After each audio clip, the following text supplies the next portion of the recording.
How to completely disable Google Discover on Android. Hey everyone, welcome back to the channel and let's get right into this quick and easy tutorial.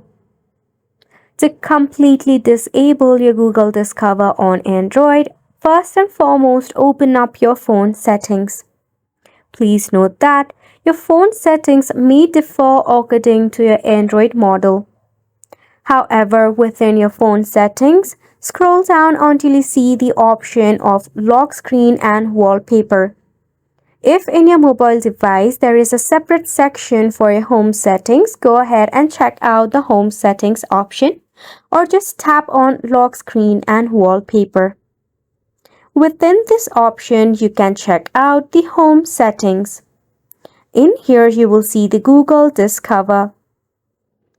If you want to completely disable the Google Discover on Android, all we need to do is basically tap on it to toggle it off.